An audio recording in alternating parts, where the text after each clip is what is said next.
Hello. So now we have a set of slides on antimicrobials that weaken the bacterial cell wall. We're going to talk a lot about beta-lactams and then a little bit about vancomycin and teicoplanin that are not beta-lactams. We will start with some introduction, basic principles, and then move on to the classes of the drugs. More specifically, we will talk about penicillins and their history. Again, I talk about history with antimicrobials. Then some revision on the bacterial cell wall, the mechanism of action of the cell wall inhibitors, and then always I talk about the antimicrobial spectrum broadly, some unique pharmacokinetics, and some common side effects.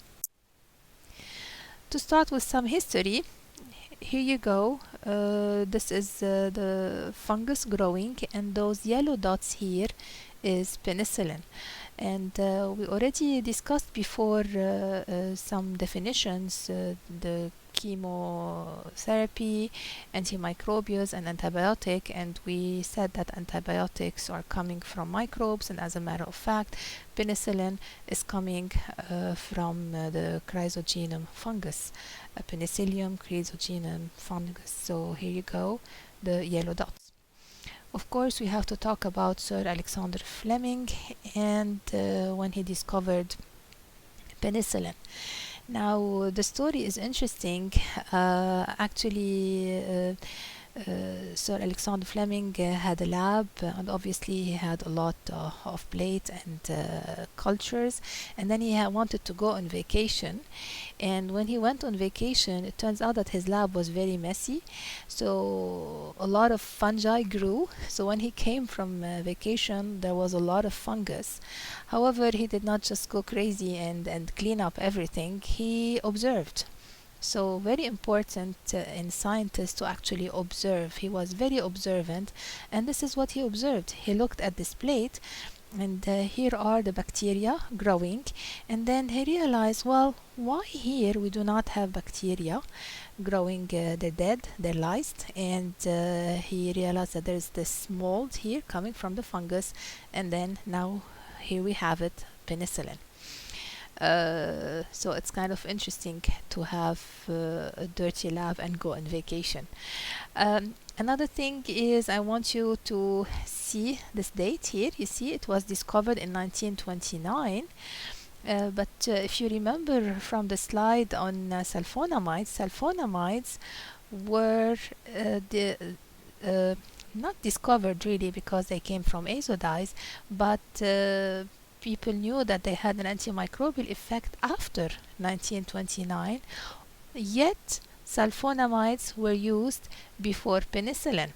So although penicillin was discovered quite earlier than sulfonamides were used earlier. Why is that? This is because we had to wait for Lord Howard Florey and Professor Sir Ernest Chain until 1940 for penicillin to start being used. And why is that? Okay, Fleming discovered penicillin, but then we had to produce it in high amount for the soldiers. And what did those two gentlemen do? Well, two things. One, they grew it in the beds of the soldiers. You know, when you have those hospitals and you have those beds that are laid down next to each other. Well, this is where they were growing the fungus so that we have a lot of penicillin. This is one thing they did during the war. Another thing they did also, since penicillin is highly excreted in the urine, they actually re-extracted penicillin from the urine. And this is how we got mass production, if you want, of penicillin and needed it for the war. So again, penicillin was discovered earlier than sulfonamides, but sulfonamides were used before. Now, I apologize, I really do not remember anymore from where I got this slide. However, this is beautiful because it shows us one of the very first clinical trials used at the time of the war again, and this is the first penicillin trial. So look at that. So we have hospitalized patients, and those are soldiers, wounded soldiers. and they were receiving a sulfa drug. And look at the temperature, they were febrile, obviously they had an infection. And then they did an operation, for example, they cut the limb or something like that because of the infection, nothing happened. Second operation, nothing happened. So the sulfa drug was not really working. And then here you go, they tried penicillin the first time, and here they gave penicillin again. Now they didn't know what should be the dose, the frequency, and all of that. But what is important, look at this temperature, how it dropped markedly, and then the blood culture became negative for bacteria. So, of course, this is not a randomized clinical trial, but it's okay. What you can see here is that the first time trying penicillin, and obviously a lot of wounded soldiers were saved because of penicillin.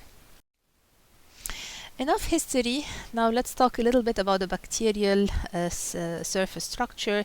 You've already taken that, but few things that I want to point out and that are important for us to understand the beta-lactam and the cell wall inhibitors. So here we have gram-positive bacterial cell surface, and here a gram-negative.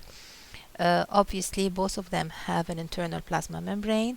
Both of them have the peptidoglycan layer, or the cell wall, or the murine. But for gram-positives, it is big. For the gram-negatives, it's small. And the most important difference among gram-positive and gram-negative is this outer membrane. Why is this important? Because the lipid membrane does not allow polar drugs to pass. Whereas the peptidoglycan wall allows polar drug to pass. So if you have a polar drug that needs to come here, well, it has to pass the outer membrane in gram-negative bacteria. It does not have to pass anything in gram-positive. And hence this is why in the gram-negative bacteria you have the sporin, and this is needed for some polar compounds to pass so that they reach the site. And a typical example of gram-negative bacteria is Pseudomonas aeruginosa that may not have adequate porins, if you want, to let some drugs enter here. And this is why, one of the reasons why Pseudomonas aeruginosa may be innately resistant to some antimicrobials. Okay, now other things that I want to mention is this periplasmic space here, and this is where our beta-lactams work, because they inhibit the cell wall synthesis. So this is where they work. Again, for gram-positive, they don't need to cross anything, whereas for gram-negative, they do. And I want you to see this here, the beta-lactamase. You see it looks like a scissor, if you want. Remember it, we're going to talk about it in a minute. And finally is this structure here, again, where the beta-lactams work. It's here and here. It's the penicillin binding protein, PBP. Now it's called penicillin binding protein because it binds penicillin. Penicillin is one of the beta-lactams, but all beta-lactams will work on this penicillin binding protein. So although it's called penicillin binding protein, but it is really the beta-lactams target, and actually the enzyme is called the transpeptidase, as we will see in a few slides from here. So this is if you want, a summary showing how we have the cell wall synthesis, and any reaction here can be a target for antimicrobials. However, we're going to talk mainly about the beta-lactams here that work on the transpeptidase enzyme. Again, I just mentioned it. Who is the transpeptidase? It is one of the penicillin binding proteins, and then later we're going to talk about vancomycin and teicoplanin. Let us summarize the cell wall synthesis. So we have 3 steps, A, B, and C. The first step is the murine, the mur. If you speak French, mur is wall. So murine monomer synthesis. First, we want to synthesize the monomer, and here you go. Here's the monomer, UDP, NAM, with the here we have the 5 amino acids, and then we have the translocation of the monomer, and polymerization. Translocation because this step started in the cytoplasm and then this is going to happen in the cell membrane. So we have translocation and polymerization. Why? Because the monomers are going to attach together. And then the third step is the polymer cross-linking. As you see here, the cross-linking, in this case we have a cross-linking with a pentaglycine, and there's a difference between the gram-positive and gram-negative bacteria, as we will see later, and this is happening in the periplasmic space, and this is where we have the transpeptidase enzyme. So this is a colored figure, if you want, showing again the cell wall. So what do we have here? Here we go, we have the monomer, and here we have the transglycosylation. This is the second step, and here we have the cross-linking.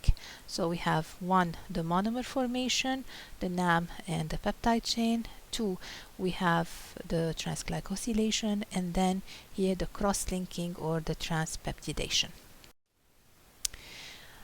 I said that there's a difference between the gram-positive and the gram-negative bacteria.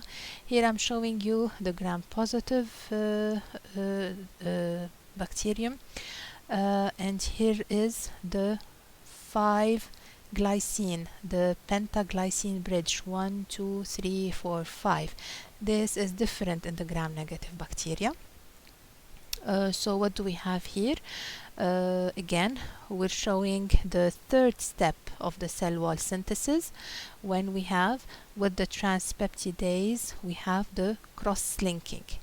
What I want you to remember from this whole slide is this D-alanine here. You see it here highlighted in green and here highlighted in green. This is very important, and this is where the cross-linking happens. Now, we just talked about the gram-positive cocci, the one that has the pentaglycine.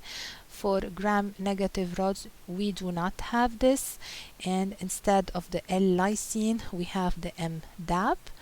But really, it doesn't matter. What is important is that both have this terminal alanine, terminal D-alanine, and this is super important.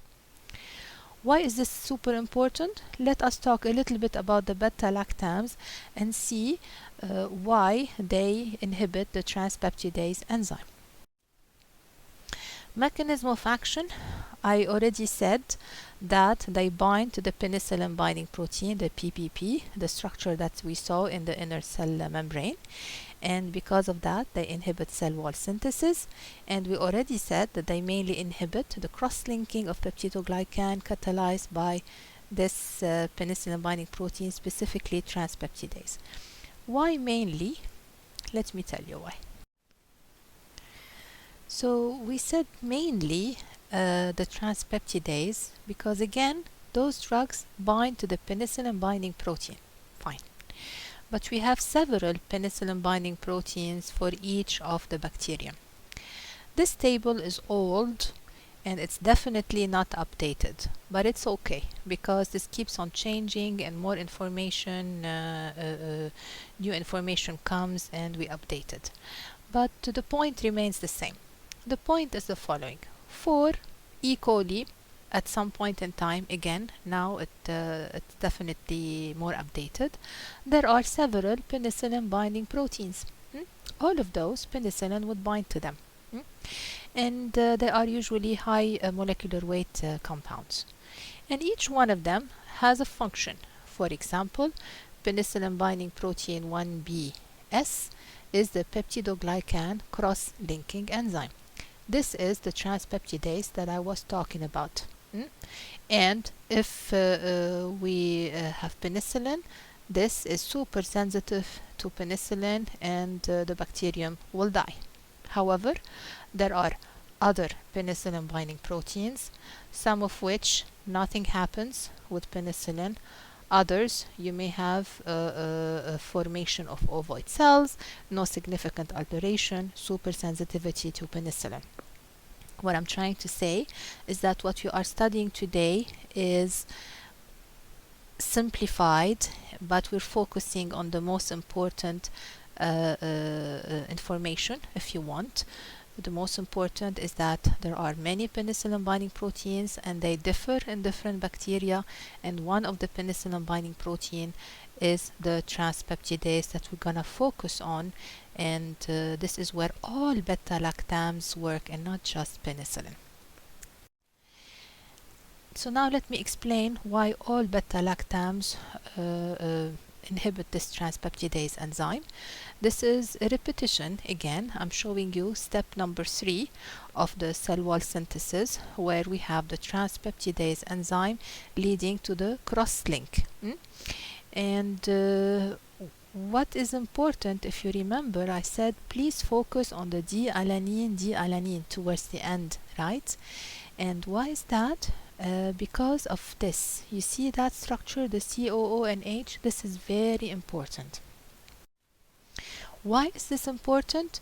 Because the beta-lactams have a structure, this beta-lactam ring, that also has the COON. You see, this is very similar to the D-alanine bond. There's this homology between the beta-lactam ring and the D-alanine bond, and hence this is why the beta-lactam is going to fool the transpeptidase. And here you go. This figure is partly the same like the one you saw in the previous slide, and I added this here. So when we have penicillin that has the COON similar to the D-alanine, for the transpeptidase enzyme, instead of cross-linking here the cell wall structure, it will be fooled by penicillin and specifically by the beta-lactam ring here, and we will have a penicilloyl enzyme, and here the bond is covalent and hence we have a suicide substrate. The effect is bactericidal. So far we had the sulfa drug being bacteriostatic, quinolones being bactericidal, and all beta-lactams are bactericidal. We already know this. This is a repetition that it's inhibiting cell wall synthesis, but this is really not enough. Again, I am simplifying. The topic is a little bit more complex. In addition to that, penicillins or beta-lactams in general, they also activate cell lysis by activating autolysins. So we have also activation of autolysins. What are autolysins? Here's an example of an E. coli bacterium, and the E. coli is actively replicating. In order to do that, it has to obviously elongate, and then it has to divide in here. In order for it to be able to cut the cell wall, we need the enzyme autolysin to lyse the cell wall, and it turns out that the beta-lactams, in addition to inhibiting the transpeptidase enzyme, they also activate the autolysin. And then the question is, why do we have selective toxicity? Remember, we said selective toxicity by Paul Ehrlich. Here we want to target or shoot the bacterium only. Well, in the case of beta-lactams, it's pretty obvious. Bacteria have a cell wall. We don't. Bacteria have transpeptidase and autolysin. We don't. Bacteria have D-alanine. We do not have D-alanine. We have L-alanine instead. Bacterial resistance is a big problem. There are many mechanisms, but we focus on the most common and the ones cited the most. We could have alteration in the penicillin binding site, so alteration in the target site. We could have reduced permeability. Where is this important? This is specifically important for the gram-negative bacteria that have an outer cell membrane. And beta-lactamase. You remember that small circle that looked like a scissor? I told you please pay special attention to that. This is the beta-lactamase, and I think you can guess by now what it's doing. It's actually cutting the beta-lactam ring, and we said the beta-lactam ring is super important for those drugs to work. Well, the bacterium develops this beta-lactamase that cuts it. So here the bacterial resistance is enzymatic inhibition. And go back to the slides that I had before. One of the mechanisms is enzymatic inhibition, and here's a typical example, the beta-lactamase. How does it work? I already mentioned it. So here you have the beta-lactam ring, and then the beta-lactamase would hydrolyze or open the beta-lactam ring, and hence we lose the D-alanine homology. So what do we do? If we know from local data, local antimicrobials and microbial resistance data, that our bacteria have become quite resistant to penicillins and beta-lactams because of this beta-lactamase, we may treat the patient with a penicillin or a beta-lactam combined with a beta-lactamase inhibitor. And you know what? I'm sure you've heard of augmentin before, and augmentin is actually amoxicillin and clavulanate. Amoxicillin being a beta-lactam, one of the penicillin, combined with clavulanate. What is clavulanate? It is a beta-lactamase inhibitor. Okay, now you look carefully at the structure and at those red circles specifically, and you can tell me, well, doctor, those are beta-lactams. This is a beta-lactam. This is a beta-lactam. This is a beta-lactam. True. All three are beta-lactams. The beta-lactamase inhibitors are actually beta-lactams. And what's going to happen is that when you combine them with another beta-lactam, the bacterium or the beta-lactamase is going to hydrolyze this structure and this structure and this structure, the beta-lactam ring of the beta-lactamase inhibitors instead of the other beta-lactam. So yeah, here I'm using it to work as an inhibitor. The beta-lactamase will preferentially cut this over the other. Could this work as a beta-lactam? Yes, but I don't need it as a beta-lactam here. I need the other one as a beta-lactam. And of course, all those structures here next to the beta-lactam ring are important for affinity to the enzyme, etc. Now we're done with the mechanism of resistance and how we handle the beta-lactamase. Some antibacterial characteristics for the beta-lactam specifically. We already said that they are bactericidal, and I want to introduce two concepts: time-dependent killing and post-antibiotic effect with gram-positives. You may remember when we were talking about quinolones, we said that quinolones are concentration-dependent killing, and we said that also there is a post-antibiotic effect, and I had promised you that we're going to discuss that, and here's the time to actually define that. So let's do this.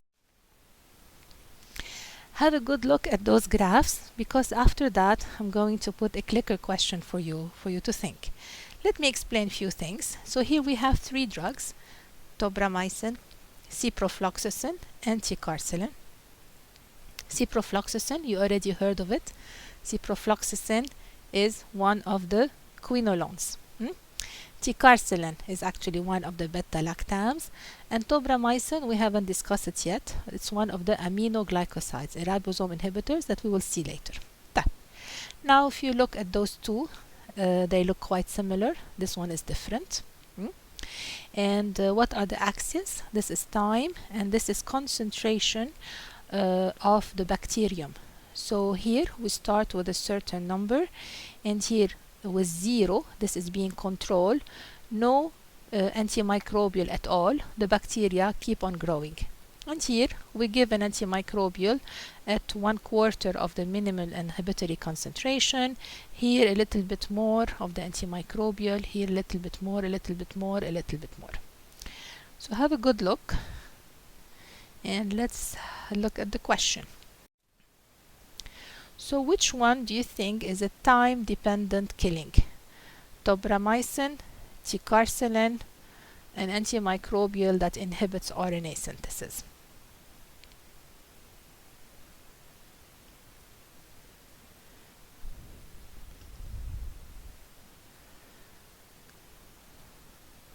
Well, yeah, ticarcillin.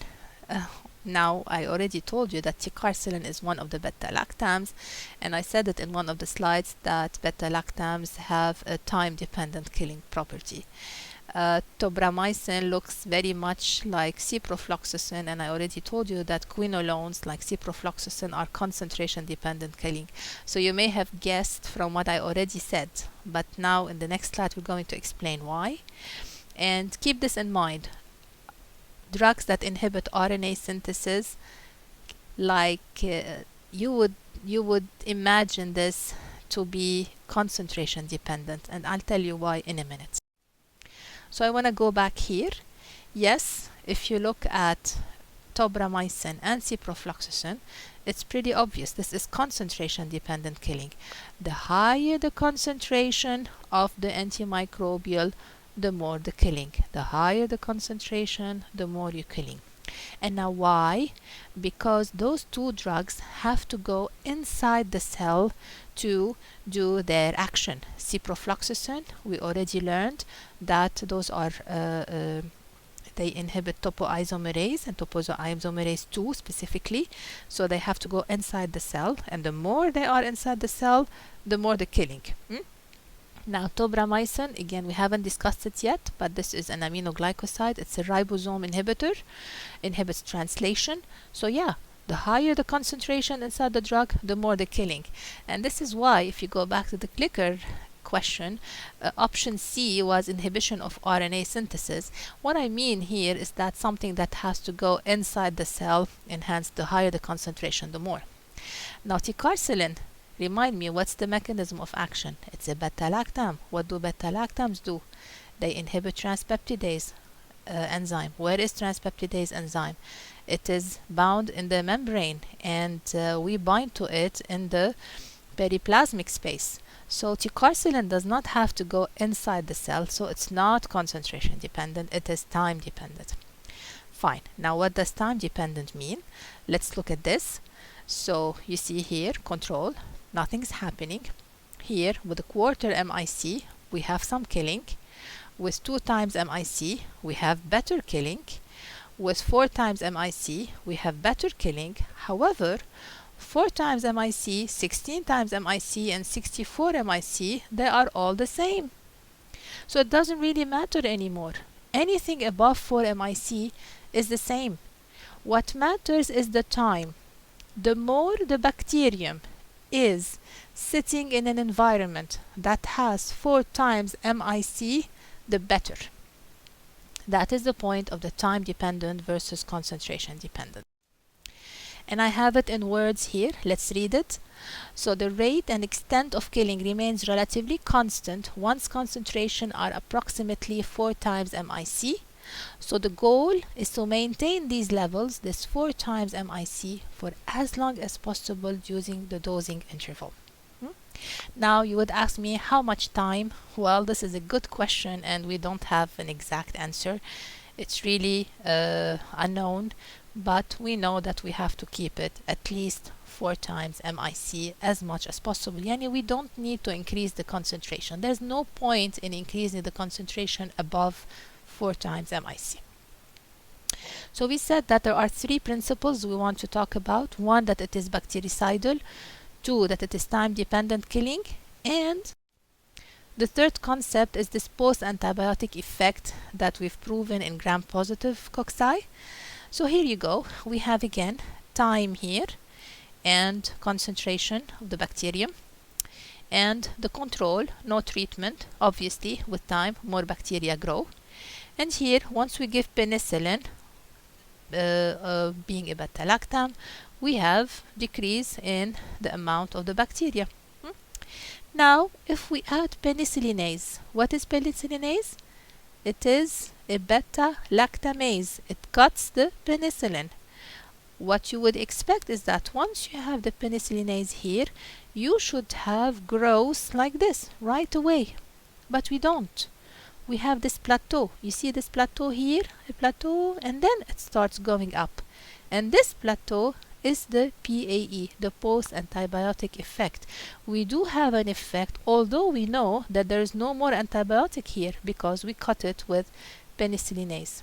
Why is this important? This is important so that you already took pharmacokinetics with Dr. Sabra and how we calculate the dosing interval based on the half-life. So now, in addition to the half-life of the drug of penicillin, we can factor in the post-antibiotic effect so that actually we can give the dosing less frequently. And why this is important? This is important for compliance. So the drug, instead of giving it 3 times a day, for example, every 8 hours, you may be able to give it every 12 hours, twice a day. And this is important, the post-antibiotic effect. And remember, with quinolones also we had a post-antibiotic effect. And this makes the dosing frequency less.